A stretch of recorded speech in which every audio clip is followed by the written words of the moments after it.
Hello बच्चों, let's see this question. The question says true false type question हमारे पास true and false से related कहा गया है कि the EMF of a battery is E and internal resistance be R. The maximum current then get be drawn from it is E upon are.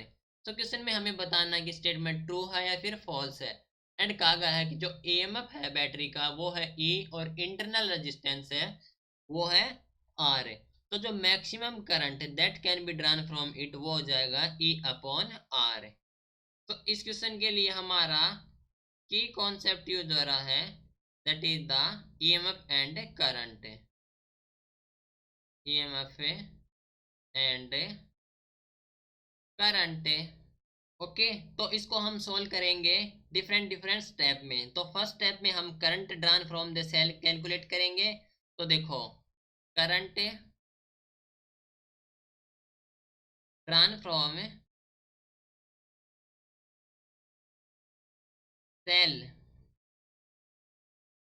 जिसका हमारे पास EMF है ई एंड जो हमारे पास इंटरनल रेजिस्टेंस है that is R. Internal resistance है R और एक एक्सटर्नल रेजिस्टेंस है इन एन एक्सटर्नल रेजिस्टेंस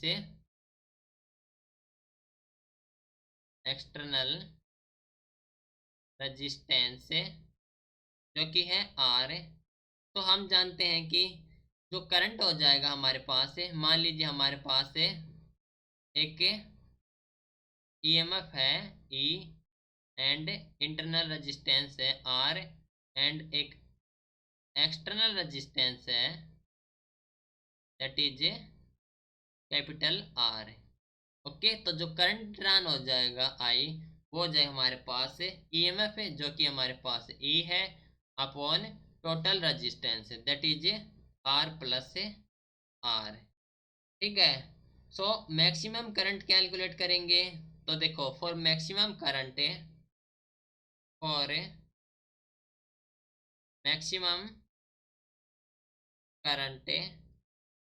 जो एक्सटर्नल रेजिस्टेंस हो जाएगा वो हमारे पास जीरो हो जाएगा क्योंकि हमें चाहिए maximum current. So the external resistance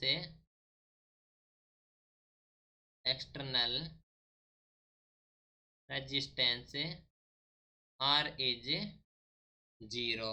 ठीक है, तो फॉर मैक्सिमम करंट जो टर्मिनल है ऑफ ए सेल वो शॉर्ट सर्किट हो जाएंगे।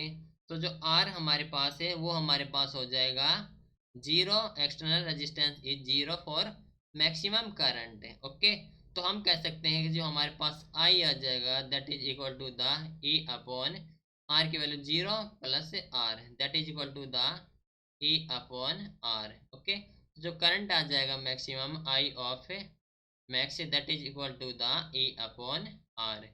ओके, तो स्टेटमेंट में कहा गया है कि जो मैक्सिमम करंट है that can be drawn from it वो है ई अपॉन आर। तो हम कह सकते हैं कि हमारी जो स्टेटमेंट हो गई that is the true. Right, this is your final answer. Hope you understood it well. Best of luck.